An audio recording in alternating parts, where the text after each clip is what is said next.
Before you begin drawing, edit your photo to where it's black and white. Find the saturation icon in whatever editing program you're using and lower it to where you've gotten rid of all of the colors. Next, I want you to find the contrast option and I want you to play around with the contrast. Don't make it too dark or too light to where you're losing the details. So I've just lowered mine a little bit.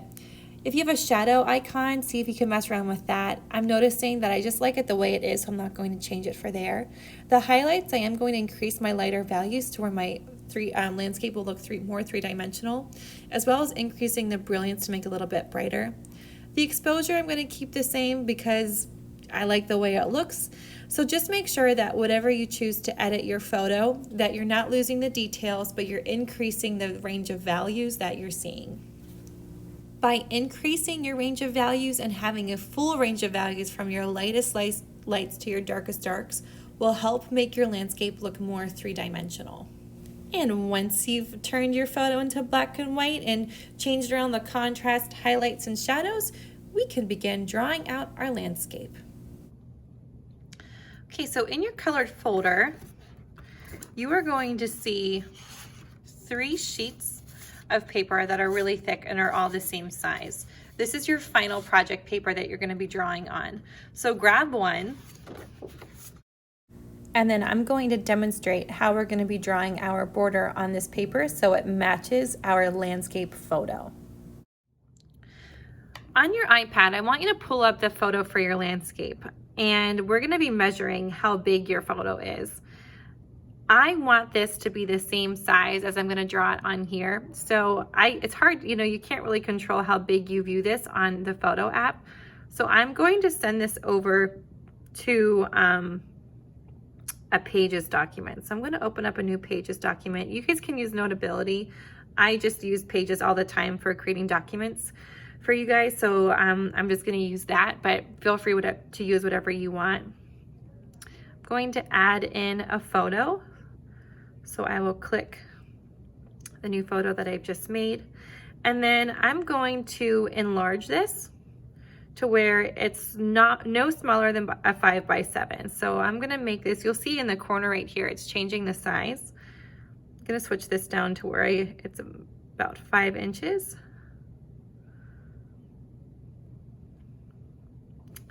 And then take your ruler that is in your portfolio, and that's 7 inches by a little bit under 5. So that means that I need to just increase it a little bit. I want to keep going till where this is 5 inches. So maybe it'll just look differently on the screen versus the ruler. So it's 5 inches that way, and then 7.5 inches wide. I'm going to be drawing a 5 by 7.5 inch rectangle on here, so where it matches the image I just measured on my iPad. I want it to be floating parallel with the sides of my paper. To make sure it's going to be floating, I'm going to measure 1.5 inches up about 3 times, just so I know that this bottom line that I'm creating is parallel with the bottom of the paper. So notice I'm going to put my ruler on those 3 marks I just made. I'm going to have my rectangle start about 1 inch in towards the page. So I'll mark 1 inch in. Now I had measured my photograph to be 7.5 inches wide on my iPad. So I'm going to draw over 7.5 inches. I measured 1 inch over here. So I'm going to keep that the same by drawing 1 inch 3 times on the left side. So this side is going to be parallel with this side of the paper. I'm going to just turn it a little bit. I measured that my landscape is 5 inches tall, so I'm going to draw a 5-inch line this way. Now just to save some time, I'll just mark 5 inches a few times from the bottom of my horizontal line here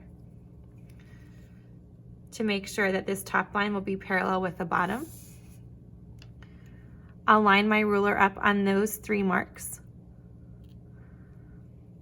And then once again, I'm going to measure over 7.5 inches. and then I'll connect the two ends of my line over here. So now I have a rectangle that's 7.5 inches long, 5 inches in height. It matches the same size that I measured on my iPad. Now your picture might be different. It might be 6 by 9 inches, or I don't know, 7.5 by 10 inches. Just make sure that you're not drawing any smaller than a 5 by 7 inch frame. Before you begin drawing, I would recommend taking a screenshot of your work and then drawing from your screenshot, because you know, sometimes in a document we can accidentally change the size, and it's just going to be better if we're working with you know, a size that's not going to change on us. When you begin drawing, I want you to begin drawing with your 4H pencil and make sure it's nice and sharpened. You're going to have to generally place in the outline, the contour of your objects. Today and tomorrow, you should not be shading this at all. So first, I'm noticing here, the side of these mountains. It's a little bit above halfway. Like actually this hill seems to be directly right in the middle of the composition, and that's just about a 1/2 inch up from there. So I'm gonna find halfway. And then now that I have this halfway point, what I'm gonna do is I'm just gonna start sighting the angles of my objects. Now when I'm sighting, my arm is straight. I'm not bending my elbow. I'm also standing when I'm drawing, so I have more control. So notice how I'm placing the pencil on the angle of this hillside right here. Keeping my arm straight and my hand in the same position, I'm noticing that this angle is coming down here. So I'm going to draw that angled line in. I always double check after I draw, and I'm going to capture every little angle change that I'm seeing. Notice I'm not drawing like this like curvy edge in here, like the ripply edge of the tree line. I'm simplifying it to a straight line. You want to draw with a 4H pencil as you're marking this in, because if you would happen to make any mistakes, a 4H pencil doesn't really stain the paper like a 2B or 4B pencil would. The next line I'm going to draw in is going to be the back edge of this lake. Before I draw it, I need to analyze the distance between the top of this line and that line. It looks a little bit more than 1/2 inch, maybe 3/4 inch, if not an inch. And you could always use your ruler to, you know, actually measure that, because this is going to be the same size. It's actually 5/8 of an inch. So I can just easily, you know, map that out, make sure it's in the exact spot, and then sight that angle. It actually curves up a little bit. So I'm glad I noticed that, because that will help make my lake look nice and round, but it does flatten out right around here. Oop, I'm moving my pencil too much. Make sure when you're sighting that you're keeping the arms straight.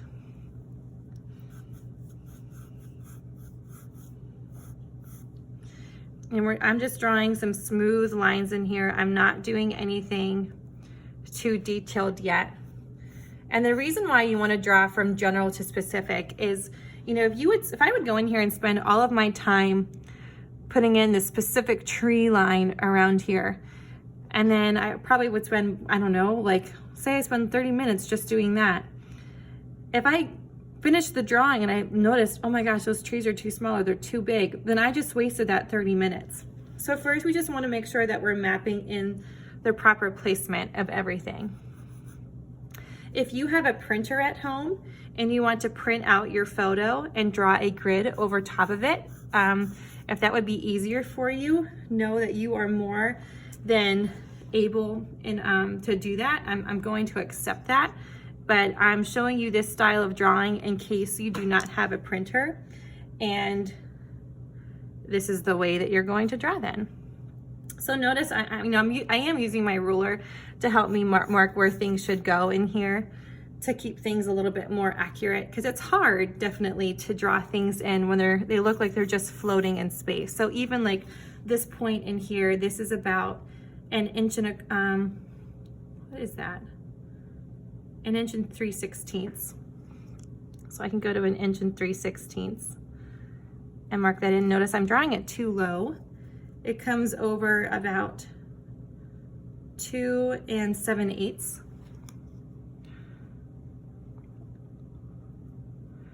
And actually, look at that. I drew it right on the right point. I was drawing it too far over when I was mapping it out. So that's why measuring is really good too, using your ruler to mark things, and you can get the proper placement. I love it when things line up so perfectly like that. It makes me feel so awesome.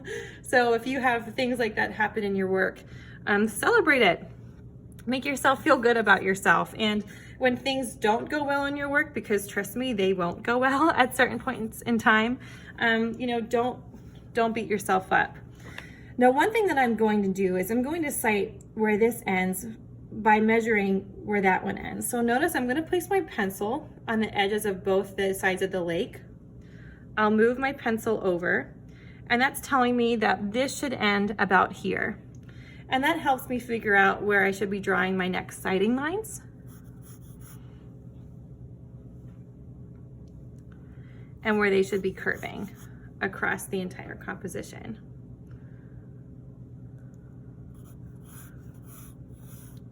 Now, once again, everything's looking a little blocky, and that's okay because this is supposed to be from general to specific. You know, as I'm drawing this hill in right here, I'm gonna sight it to the top of this mountain over there to make sure I'm getting it in the right spot.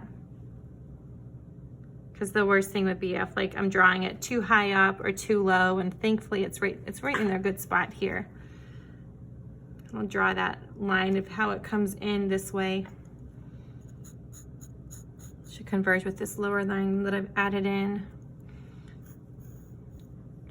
You know, and notice I'm not drawing in any of the details quite yet of this stuff. You know, like this line that comes down, I'm noticing that if I would extend it up, it would be hitting about maybe 1/8 of an inch into this mountain. Just want to double check and make sure that that angle's correct. It looks a little too steep. That looks a little bit better. So I'm going to measure that hill change and then place it in where if I drew my line up, it would match where it would match on that mountain. And then I'll modify that hill all the way down. Sometimes I'll use my nails to kind of map the angle of certain lines that I'm seeing. Here where I have a harsh value change, you can draw that shift in there. So whenever you get to shading, you kind of know like, oh, okay, this is where that should go. I'm gonna do the same thing with a part of this mountain where it's like kind of flowing over this hill. Notice with every line I draw, I'm always citing the angles of those objects.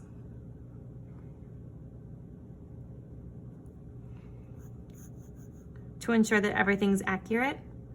To make sure that this is going to be in the proper spot, I can cite from here to the tip of that mountain with my arms straight. And I'm beautiful, that's in the right spot. I'll cite the angle of the top of this mountain to roughly put it in. Notice there's lots of dips in this line, but I'm drawing the edge of that mountain as a straight line first, just to make sure it's in the proper spot. Then I'll go back in and modify it. Here, once again, I can measure on my paper like how far up this mountain comes up. So that comes up about, let's see, 3 1/4. So I'll go to my paper and measure up 3 inches and 1/4 from the bottom. And that's telling me that this hillside should start right on that point. And I can start mapping it in that way. When I get to my tree line here, can be where it's a little bit trickier. So if I would show you guys, let's see if I can get this drawn here. Oh, no, let me go to my Pages document actually. I'll change the color so we can see it. Let's do this like burgundy color. I'm just gonna be drawing in the top points of these trees. So see how I'm simplifying the tree line here to where it's just a basic line.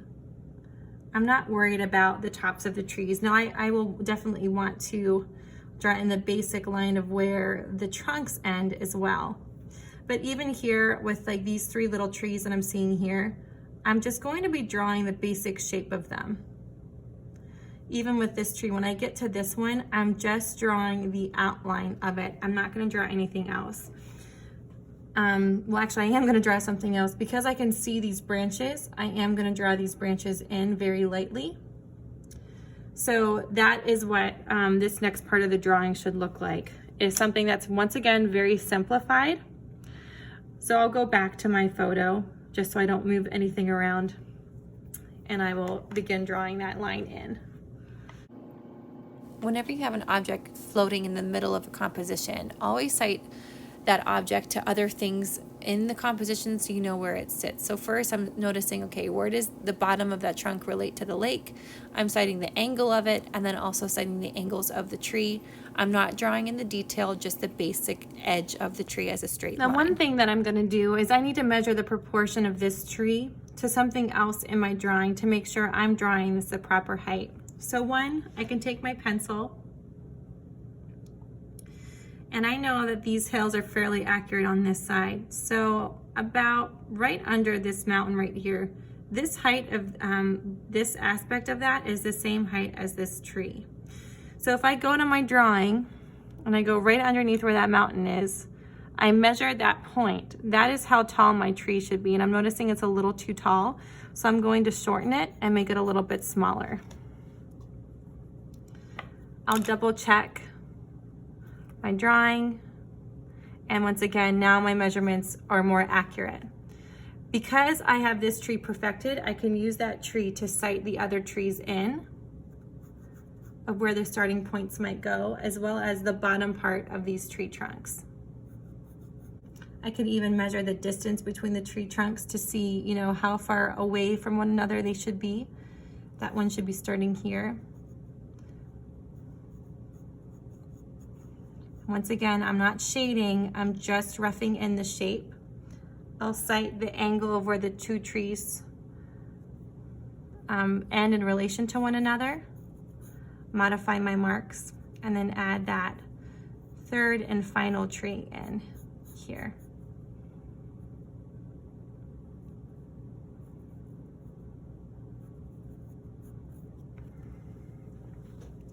The last thing that I need to draw in is going to be this tree in the foreground, as well as the clouds in the sky. For the tree in the foreground, you know, I can measure over from the side of my picture. That's 2 inches and a quarter. So there's 2 inches and a quarter. I could do it that way. You could also measure from other points in the drawing. So I could measure from like the edge of this point to the bottom of that tree. And you'll notice that they're gonna line up in the same position. So I know that that spot is good. When you draw your tree, especially if you're gonna start drawing in those branches, you wanna draw them lightly, but just know that, you know, trees and their branches are not perfectly straight lines. They're very organic, and these bigger branches that come out are gonna be getting thinner near the ends. Branches are always, you know, wanting to reach towards the sky. What you don't want to do, and this is a common error I see in a lot of students' work, is they'll tend to draw trees to where they look too abstract, or they'll, you know, have everything just be too rigid and not organic enough. We're like, you know, if we really want to draw a tree that look realistic, we'll use our line weight to make the branches look way more realistic by pressing hard near the base and thinner as we draw out. And you can see how this tree that I'm developing on the right here looks way more realistic than the 2 that we're seeing on the left. Now, I'm not shading this right now. I'm just placing in, you know, where things should go. And then I'll develop into this value later on. And then lastly, I can start seeing my leaves on this tree because it's the closest thing to me, but I don't want to draw in the detail. So what I'm going to do is I'm just going to give a rough outline of where that foliage ends.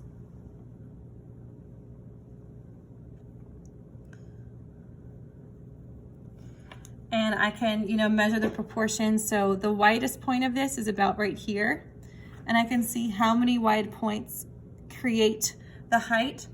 And there is 2 widths in the height, or 1.5 widths in the height, excuse me. So when I measure that, the widest point of this does meet inside here 1 and then 1/2. So I know that the foliage is in proportion. The last thing that I need to do is kind of just very lightly map in my clouds. Now the great thing about clouds is that they're constantly moving. So if your clouds and the placement of the clouds look a little bit different than the sky, you know, we don't need to spend 1,000 years perfecting it. Just get the general placement in, because a lot of these lines that you're putting in, you're going to be shading over, so you might even lose them. But it's just good to have some in there to help you out for whenever we shade the sky in 2 days. So even these wispy clouds, I'm just generally marking it in. And like I said, these, it's not fully, you know, you don't have to stress yourself out about getting these like completely accurate, just as best as you can. Here's a final product of what I want your landscape drawing to look like with this initial drawing. It should just be basic lines, not a lot of detail drawn in. Things should be in proportion and all placed in the proper spot. And please don't start shading. Just keep this initial drawing simple contour lines.